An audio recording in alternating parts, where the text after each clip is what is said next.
Chicago Public Schools is threatening layoffs due to budget strains, and the Speaker of the Illinois House is vowing to push for supplemental funding in the fall veto session. From Capital News, Illinois, it's Friday, July 31st. We'll talk about that story and more on this edition of Capital Cast.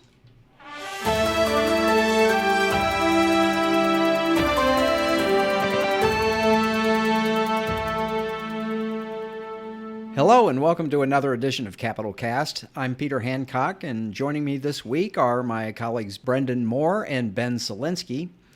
We're just 1 month into the new fiscal year, but already there are signs that the budget lawmakers passed and Governor J.B. Pritzker signed into law is not sufficient to meet the state's needs, specifically in school finance. This week, the Chicago Public Schools Board of Education was poised to vote on a $10 billion budget plan that includes plans to lay off more than 700 teachers. House Speaker Emanuel Welch, who's from the western suburbs, met this week with the Chicago Teachers Union. Here's some of what he had to say afterwards. Absolutely. I strongly committed in the veto session to supporting a supplemental funding bill. Because I know we're all going to be there for veto session. I don't know if we can get them all down for a special session. And so I strongly committed to that. I will lead that effort in the veto session. We've got 2 weeks in November that we can get it done, and you got my support 110%. Listen, thank you very much, Speaker. Now, Chicago is not the only school district having budget problems. C&I published an extensive analysis of school finance data in June and found that 10 years into the evidence-based funding system, 2/3 of the districts in Illinois are still funded below 90% of their adequacy level. Brenden Moore asked Governor Pritzker about that at a news conference this week, and here's part of what the governor had to say. I would never suggest that we have tackled all of the problems of school finance in the state. And I will always say, as you're sort of suggesting, that we need to do more. The reality is, we are limited in resources. We're always challenged, I think, to make sure that we're balancing the budget and putting money into our priorities. I think the key thing is that I and the legislators that are here today have regularly put education funding as a top priority, despite the fact that we have had so many challenges. Okay, so Brenden, you were following that this week. What's your take on this? How likely is it that lawmakers can come back in the fall with additional money for schools? It's going to be tough. I mean, as we've seen the past few years, budgets have been tight. They've had to rely on tax increases just to balance the books, and they have managed to maintain the evidence-based funding at $300 million. But obviously, advocates want much more than that. We've seen the past few sessions, Chicago Mayor Branden Johnson and CTU coming down to advocate for more money for CPS. The number has varied, but I think the big number that the Mayor Johnson used was, the state owes Chicago $1 billion for its schools, and obviously the governor and legislators dispute that.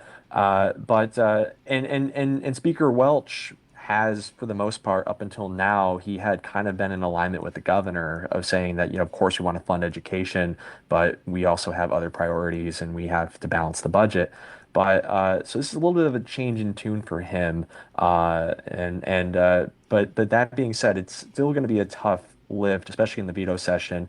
Anything with an immediate effective date needs supermajority support, and so that would be a very heavy lift to get, especially given that there's no obvious revenue source for this. A bunch of progressive lawmakers in the spring session basically they unveiled kind of a menu of progressive revenue options meant to raise more money for schools and for other priorities. But most of those did not get very far. And again, that was just when you needed simple majorities, and then obviously you need the governor to get on board too. So it's very hard. I was basically told straight up as well that there is no bill just for CPS. That if they did school funding for CPS, it would have to be funding for schools statewide, and what that would look like is another question of, do you just pump more money into EBF,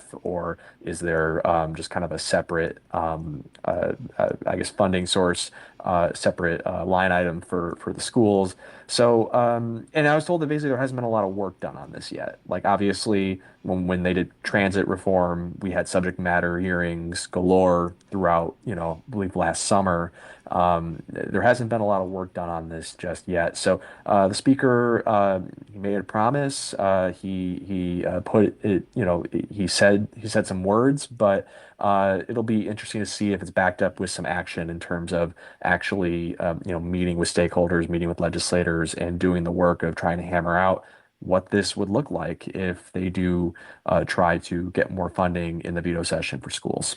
Okay, well, you mentioned some other revenue sources that the progressives were pushing for, and I remember that Speaker Welch was at least nominally in support of one of those, the so-called millionaire's tax, an additional tax on incomes of over $1 million a year. How likely is it they could get that through, or does that require a constitutional amendment? Remind me what are the roadblocks to that?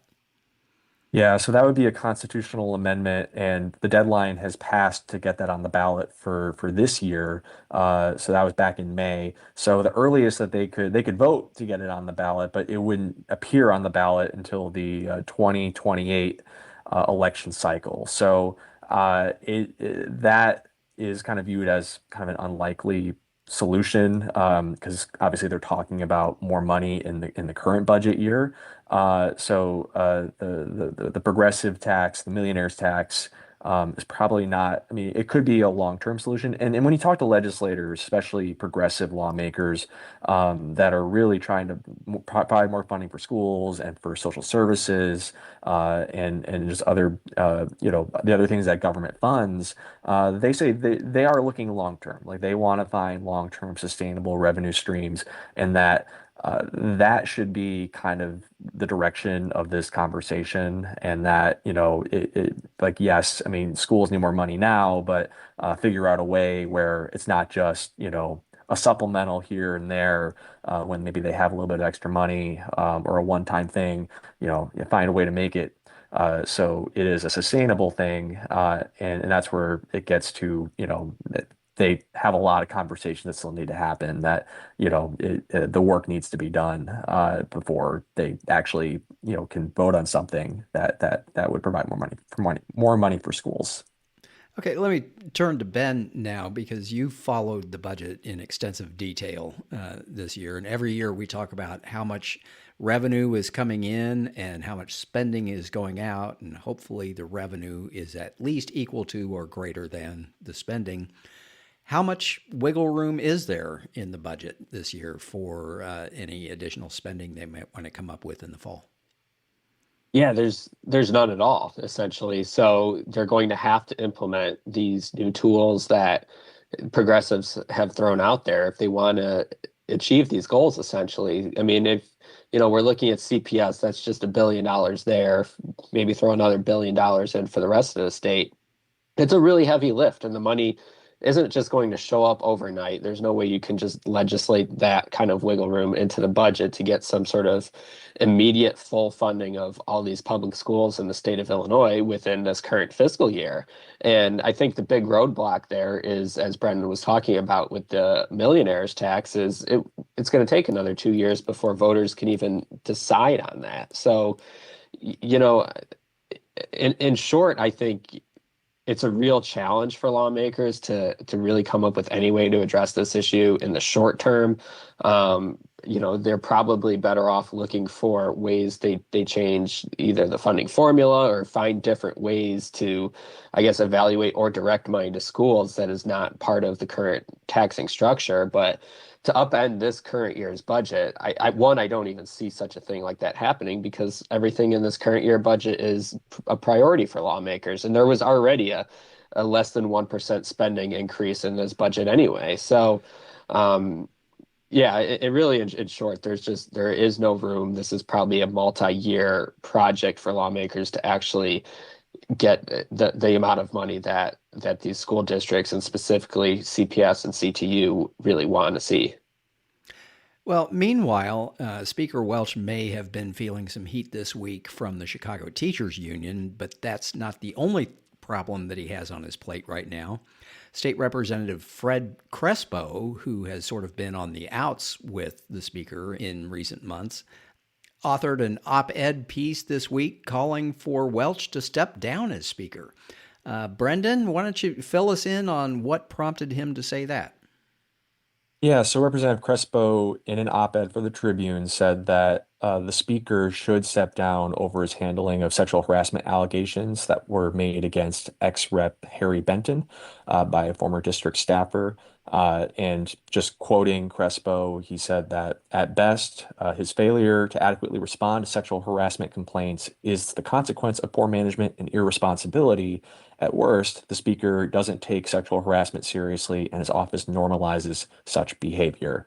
And basically, Representative Crespo went into obviously how the speaker's office handled the allegation with Benton, but also the speaker's own behavior, his interactions with this staffer on social media, which he deemed inappropriate, and also just kind of putting it all together that the way that in this allegation that came out, that the speaker's office knew about 3 years ago about Benton, that fact that wasn't handled was a sign that he doesn't take it seriously.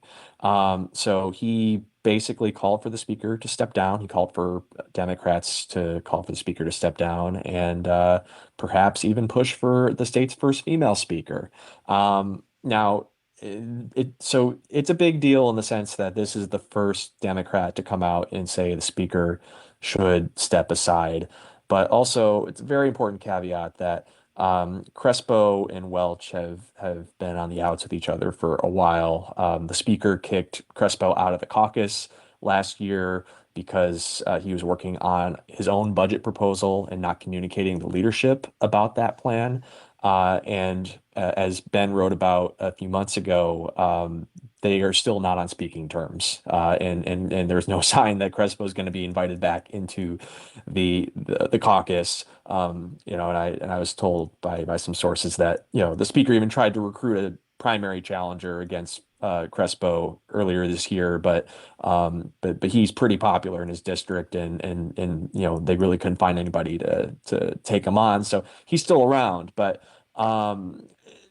it is interesting though, because I think the fact that Representative Crespo is out of the caucus, that he's kind of on his own island, it kind of gives him a little bit of independence of, he can kind of say what he wants without any fear of retribution, and maybe say some things that other Democrats are maybe saying privately. They are frustrated with the speaker, but won't go out publicly and say these things necessarily because obviously the speaker can retaliate, is very powerful. But it's just a sign that the speaker has some trouble within perhaps within his ranks, and it's going to be interesting to see how this story develops as it kind of moves forward.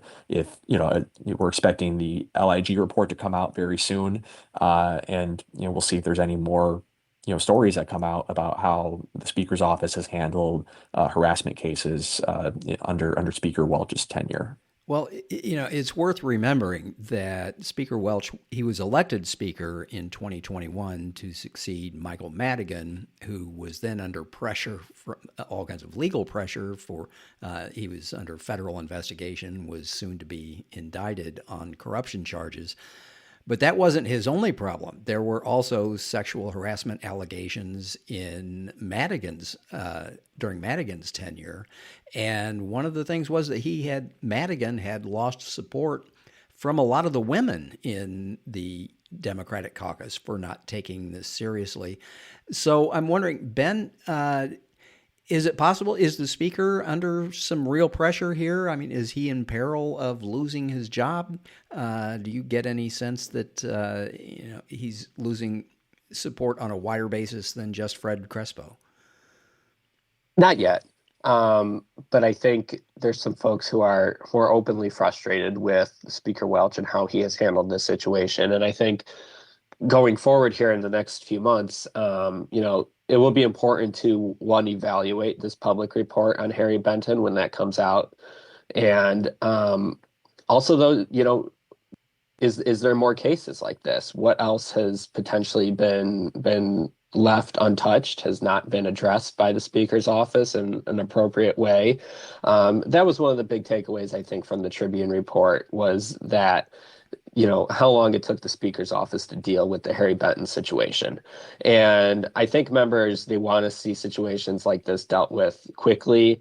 And, if changes are made, if internal changes are made to the processes and the Speaker can demonstrate that those changes have been made, I think more members will generally give him the benefit of the doubt, be happy with the changes.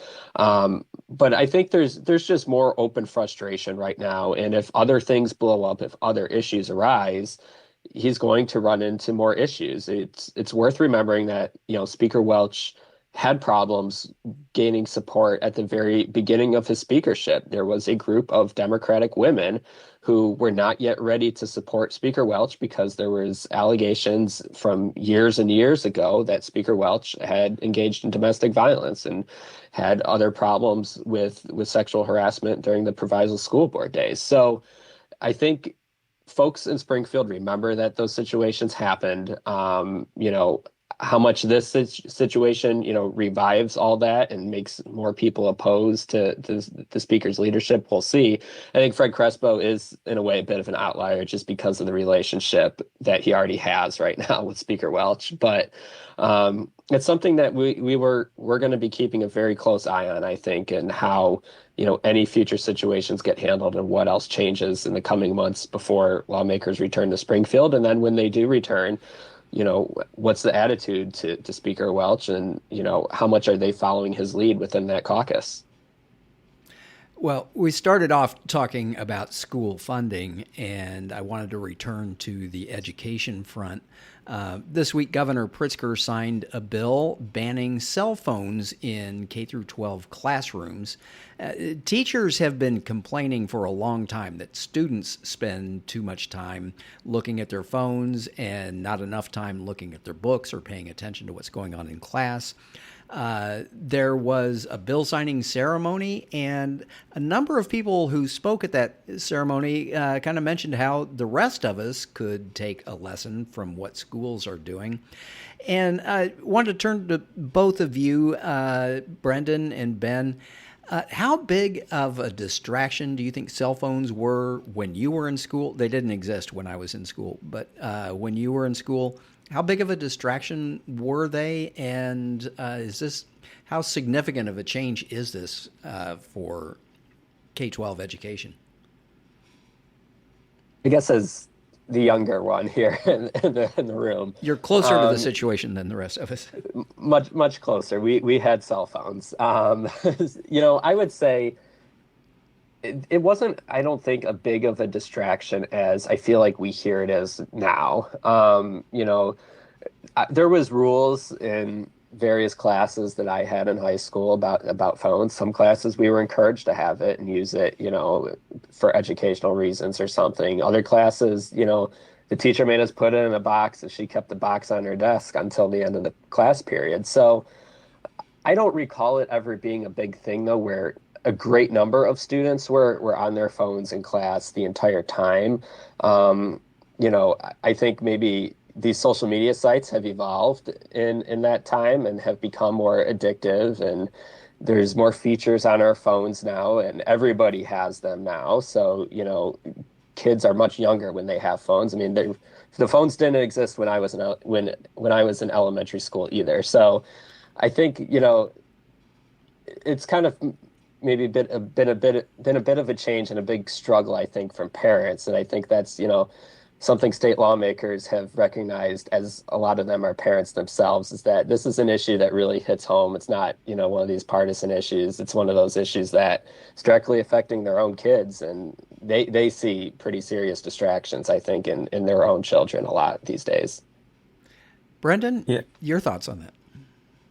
Yeah, I mean, I'm going to date myself, but I was in high school, I think from 2009 to 2013. And so the iPhone had kind of just become a thing. And so the smartphone wasn't as ubiquitous as it is today. Like we still had our flip phones, and like I had the one where you flip it up and like the keyboard would emerge. And so it was a lot more of the cell phones really weren't allowed in our classrooms. It was kind of like you would hide it under your desk and you'd be texting as the teacher was talking and try not to get caught. Not that I was doing that, but that's what other people would do. But I don't remember it being a distraction in the way that they have become. Where I mean, your phones these days are basically, I mean, they're small computers, and you have all your games and social media. And again, Twitter was just becoming a thing. Facebook was kind of reaching its a peak there, and so it wasn't as big of a deal. But I think and the governor and the other advocates mentioned this at the bill signing, that this kind of crept up on everybody. Like it kind of, we didn't notice it until it was everywhere, and it was becoming a problem, and that kids were not paying attention in class. They were distracted. They were, and so I think that in a way, it's almost like, and I think somebody said this, that they kind of had to get to a point where it was so bad that they saw that it was so bad, and they had before doing something. And obviously, a lot of districts have already implemented their own versions of a ban. But yeah, I mean, again, it was kind of one of those. It's like the frog in the pot of water that's slowly going up to a boil, and you don't notice until the water's boiling. At least that's kind of was my take on it. At least my millennial take on it, being in the classroom 15 years ago. All right. Well, finally, I wanted to talk this week about the Illinois State Board of Elections. It responded this week to a letter it had received earlier in the month from the Trump administration's Justice Department, threatening to prosecute state election officials for failing to keep non-citizens off the rolls or allowing them to vote. There has been a long back and forth now between the administration and the states over control of the election process. President Trump has tried to exert more federal control. Of course, it wasn't all that long ago when the shoe was on the other foot. Democrats wanted more federal control over elections following the 2000 election, when then Vice President Al Gore lost to George W. Bush. That election came down to a few thousand votes in Florida, where there were questions about the ballot design and how Florida had purged voters off of its rolls. And so I'm sort of wondering, both of you cover the election process pretty closely. Are you hearing, is this just from the Trump administration, or are you hearing any sort of a groundswell about maybe we need to take a look at election administration and overhaul the way it's done, and maybe come up with some national uniformity to it? I feel like I hear it a lot from folks who are echoing what national Republicans are saying, folks who are following Donald Trump's lead and his rhetoric on the issue. I mean, there's no evidence out there that the 2020 election was rigged or manipulated in any way. Yet there are plenty of folks out there who I think hear from on a regular basis who say that, oh, there was massive fraud and we must address that. I think the one thing I hear more than anything else, though, that is maybe not so much based in, a lot of the lies that come out of, President Donald Trump's reaction to his election loss. It's more around, I think, voter ID. I think that is a rather popular thing among a lot of folks. A lot of people kind of view some common sense in that. You hear the Democrat argument that, that would make it harder for certain individuals to vote. But I think a lot of folks are generally responsive to that argument that maybe you should have an ID just to protect your identity, to make sure that it is you who is casting your own ballot, because I think most people do have an ID when they, walk around every day. So I think that's one of the things that I hear more of than anything else is, if we're going to be making some sort of change to our election laws, voter ID is something that seems popular. A lot of this other stuff that Donald Trump has suggested and whatever sort of kind of reforms have been tossed out there in the SAVE Act and, the stuff that the Department of Justice is targeting states like Illinois over, that's not something I hear a lot from, everyday people. That's something I hear more repeated along, politicians who are towing the party line. They're regurgitating that sort of rhetoric. Brenden, what do you think? Is there a groundswell, or is it like Brenden says, people are just sort of parroting what they hear in the national media? Yeah, I think it's a bit of that. I mean, as Ben kind of alluded to, I mean, there was a couple different planes this conversation is happening. I think some of the stuff about voter fraud, as other outlets and we've reported. I mean, there's baseless. It's baseless that there's been massive voter fraud. The 2020 election was not stolen. And study after study shows that voter fraud is exceedingly rare. That we have, and the fact that our election systems are decentralized is actually a good thing in helping prevent voter fraud and rigging of elections. But that being said, as Ben said, I mean, I think the voter ID thing, that is where I think Democrats have kind of a weak spot in their argument. I mean, I think, refutations of voter fraud, massive voter fraud, like, yes, we all know that, the election wasn't stolen in 2020, and these other elections were not stolen, but yeah, the voter ID thing seems like common sense for a lot of people, and and people do think like, well, how do we not, how do we know people aren't committing fraud if they don't have to show an ID?